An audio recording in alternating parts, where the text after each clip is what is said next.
In the summer of 2013, Canada was preparing for its usual festivals and sunshine. The province of Alberta, home to majestic mountains, rivers, and wide skies, was ready for summer. But that June, the skies didn't clear. What began as steady rain turned into a relentless torrent. Evening after day, the clouds refused to break. In the foothills of the Rocky Mountains, it rained more than 3 times the normal amount in just 48 hours. And then the rivers rose, the Bow River, the Elbow, the Highwood, all of them overflowed. The ground was already saturated. There was nowhere for the water to go. It spilled into towns, then cities, then everything. On June 20, 2013, the heart of Alberta was underwater. It was the worst flood in the province's history. In Calgary, a city of over 1 million, the downtown core was swallowed by muddy water. Office towers went dark, roads turned into rivers, suburbs became islands. A symbol of Alberta's proud cowboy spirit were flooded just weeks before the world-famous event, the Saddledom, home to the NHL's Calgary Flames, filled with up to 20 feet of water. The dressing rooms, gone. The equipment, destroyed.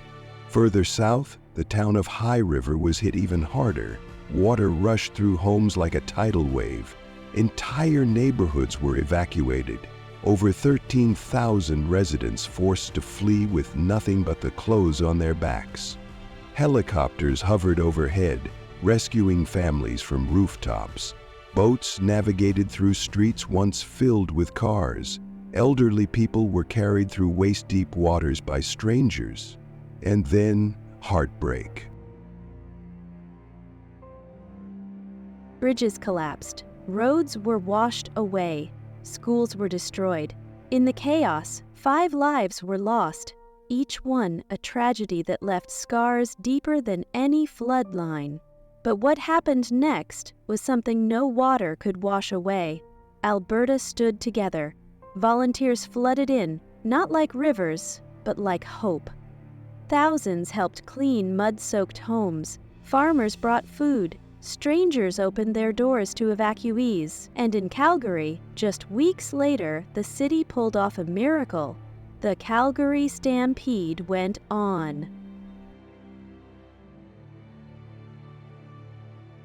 The slogan, "Come hell or high water," and they meant it. But the flood raised questions too. Could it have been prevented? Did climate change fuel the unprecedented rainfall? Were cities built too close to flood zones? Engineers and officials launched reviews. Billions were promised for flood mitigation, berms, gates, diversions. But for many, the emotional damage ran deeper than the physical. Imagine losing every photo, every memory, wading through your living room, chest deep in muddy water, seeing your child's toy float by, knowing everything is gone. That's what thousands of Albertans faced. But they didn't give up. They rebuilt, they reopened, they remembered. Today, if you visit Calgary, High River, Canmore, the scars are faint, but they're there. Subtle marks on bridges, memorials on walls, emergency kits in every home, and a constant, quiet vigilance every time the rain begins to fall. Because the water came without warning, and though it has receded, the memory still flows. The Alberta floods weren't just a natural disaster.